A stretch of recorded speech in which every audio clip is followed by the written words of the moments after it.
القادر university, یہ میری ایک سوچ تھی بڑی دیر سے کہ ایسی ایک یونیورسٹی ہونی چاہیے جو لوگوں کو یہ تو بتائے کہ انسان اور جانور میں فرق کیا ہے۔ جانور تو دنیا میں آتا ہے، کھاتا ہے، پیتا ہے، بچے پیدا کر کے مر جاتا ہے۔ انسان اگر وہ بھی دنیا میں صرف کھا پی کے بچے پیدا کر کے مر جائے تو اس میں اور جانور میں کیا فرق ہوا؟ جب اللہ نے کہا تھا نا کہ میں نے تمہیں دنیا کی عظیم مخلوق اشرف المخلوقات پیدا کیا، اور پھر فرشتوں کو کہا کہ اس کے سامنے جھکو، اور وجہ بتائی شیطان نے جب نہیں جھکا کہ تمہیں نہیں پتا انسان کو میں نے کیا صلاحیتیں دی ہیں۔ تو انسان کا بہت بڑا مرتبہ اللہ نے بنایا۔ پرابلم یہ ہے کہ انسان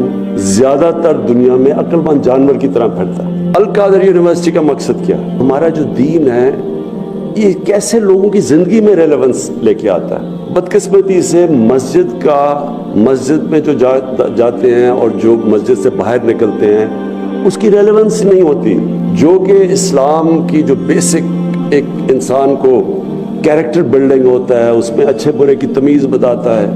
اس میں زندگی میں آنے کا مقصد بتاتا ہے، وہ مسجد کے اندر وہ ٹرانسلیٹ نہیں ہو رہا انسان کی زندگی کے اوپر۔ میرا پوائنٹ یہ ہے کہ ہمارے پاس ایک انٹلیکچوئل ایک ایسی یونیورسٹی ہونی چاہیے جو کہ وہ اسکالرز پروڈیوس کرے، جس طرح ایک الازہر یونیورسٹی نے ایک دفعہ مسلمانوں کے اندر، وہ بھی ایک سینٹر تھا لرننگ کا، سارے جاتے تھے، اسکالرشپ ہوتی تھی، بڑی بڑی ڈیبیٹس ہوتی تھیں، یعنی جو ٹاپ ہمارے سائنٹسٹ تھے ان کا جو انڈرسٹینڈنگ دین کی تھی اور قرآن کی وہ بھی بہت تھی، یہ بڑے بڑے سائنٹسٹ تھے، تو ساتھ ساتھ چل رہا تھا، سائنس بھی چلتی تھی اور ان کو دین کی بھی سمجھ تھی۔ اب یہ بالکل سیپریٹ ہو چکا ہے، اور میں یہ چاہتا ہوں کہ اس یونیورسٹی میں وہ اسکالرشپ آئے جو کہ یہ آگے، جس طرح علامہ اقبال کا تھا کہ دی ریکنسٹرکشن آف ریلیجس تھاٹ کی ایک انہوں نے کتاب لکھی ہے، کہ اس کو اب آگے لے کے جائیں ہم، کیونکہ جو اسلام ہے، جو علامہ اقبال کی سارا تھیسس تھا، اس کے جو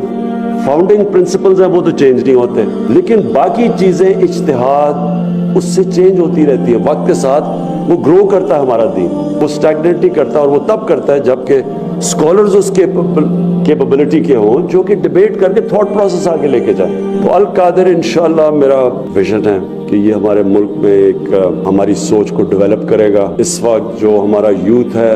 وہ اتنا متاثر ہے مغرب کی ٹیکنالوجیکل پروگریس سے، اس سے وہ اتنے متاثر ہو گئے ہیں کہ وہ ریئلائز نہیں کرتے کہ اس میں بڑا فرق ہے۔ ایک معاشرہ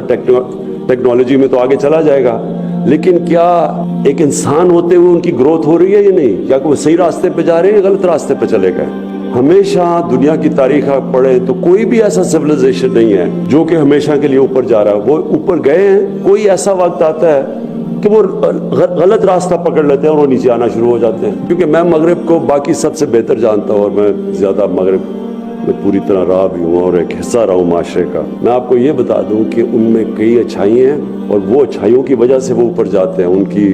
ادارے ہمارے سے زیادہ مضبوط ہیں، اور مجھے بڑے افسوس سے کہنا پڑتا ہے ان کی اخلاقیات ہمارے سے بہت زیادہ ہے۔ جو ان کی مورل سٹینڈرڈز ہیں، اور مورالٹی میں وہ نہیں بات کر رہا، کہ میں صرف ان کی سچائی کی بات کر رہا ہوں، اور ان کی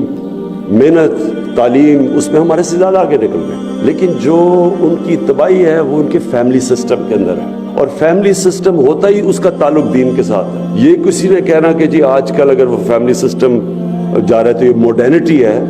اس کا ماڈرنٹی سے کوئی تعلق نہیں ہے۔ وہ حضرت لوط علیہ السلام کے زمانے میں بھی وہ تو پرانا زمانہ تھا، لیکن وہ تباہ ہوا۔ ان کی مورالٹی، جب ان کا جو فیملی سسٹم سارا کریش ہوا تو معاشرہ گیا، اور جب مورل سسٹم تباہ ہوتا ہے تب بھی ایک معاشرہ چلا جاتا ہے۔ فائنینشیل کولیپس پہ سویلائزیشن نہیں نیچے جاتا، ان کے جب مورل ویلیوز کولیپس ہوتے ہیں وہ نیچے چلا جاتا ہے۔ اسلام میں جو گائیڈنس ہے، اس گائیڈنس کے لیے لیڈرشپ چاہیے، اور مجھے افسوس سے کہنا پڑتا ہے کہ وہ لیڈرشپ بہت پاکستان